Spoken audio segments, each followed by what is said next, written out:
అమరావతి రాజధానిలో వరద సమస్య రాకుండా చర్యలు తీసుకుంటున్నట్లు పురపాలక శాఖ మంత్రి నారాయణ వెల్లడించారు. అమరావతి నిర్మాణంలో భాగంగా 3 కెనాల్స్ను డిజైన్ చేసినట్లు వివరించారు. కొండవీటి వాగు, పాలవాగు, గ్రావిటీ కెనాల్ను డిజైన్ చేశామన్నారు. 3 కెనాల్స్పై ఏడీసీ చైర్మన్ అధికారులతో చర్చించినట్లు తెలిపారు. వచ్చే వర్షాకాలానికి 3 కాల్వలు పూర్తి కావాలని నిర్ణయించినట్లు వెల్లడించారు.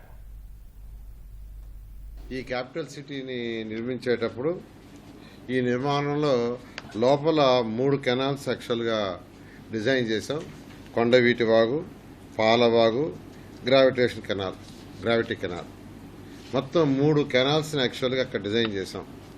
ఈరోజు దానికి సంబంధించిన ఏడీసీ మన యొక్క అమరావతి డెవలప్మెంట్ కార్పొరేషన్ చైర్మన్ ప్రభుత్వము మరియు మిగతా అధికారులతో యాక్చువల్గా వీటి మీద డిస్కస్ చేశాను. నెక్స్ట్ రైనీ సీజన్ కల్లా ఈ 3 కంప్లీట్ కావాలనే దాంతో యాక్చువల్గా వాళ్ళతో ఈరోజు డీటెయిల్గా డిస్కస్ చేయడం జరిగింది. కొండవీటి వాగు చూస్తే అనంతవరం నుంచి ఉండవల్లి పాయింట్కి వస్తుంది, ఉండవల్లి ఎండ్ పాయింట్. అదేవిధంగా పాలవాగు చూస్తే దొండపాడు నుంచి కృష్ణాయపాళెంకి వచ్చి కొండవీటి వాగులో కలిసిపోద్ది. గ్రావిటీ కెనాల్ అయితే వైకుంఠపురంకి యాక్చువల్గా వైకుంఠపురం పాయింట్కి డౌన్లోకి పోతుంది. మొత్తం మీద రివర్లో పోయేదానికి కృష్ణా రివర్లో పోయేదానికి 2 పాయింట్లు, ఒకటి ఉండవల్లి, ఇంకోటి వచ్చి కృష్ణా మన వైకుంఠపురం. ఈ 2 దగ్గరలో పంపింగ్ స్టేషన్స్ కూడా ప్లాన్ చేశారు.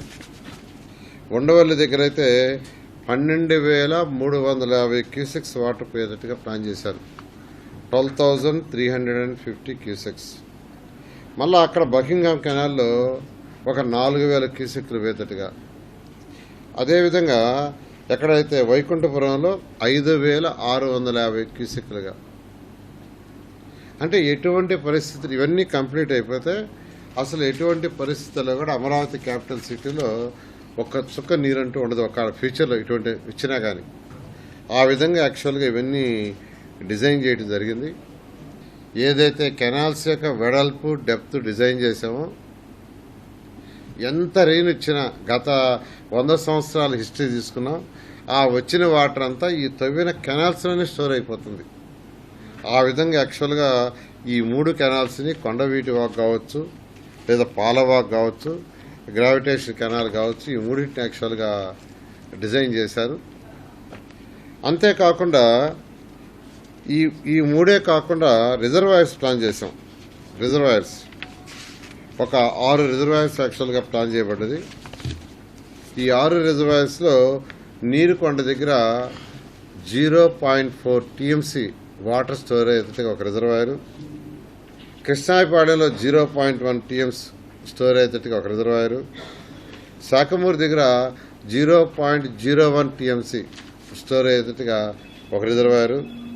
అదేవిధంగా ల్యామ్ అవుట్ సైడ్ సిటీ ల్యామ్లో 0.3 టీఎంసీ, పెదపర్రి ఇది కూడా అవుట్ సైడ్ సిటీ 0.2 టీఎంసీ, వైకుంఠపురం దగ్గర 0.3 టీఎంసీ వాటర్ స్టోరేజ్ ఎదుటికి 6 రిజర్వాయర్లు డిజైన్ చేయబడ్డది.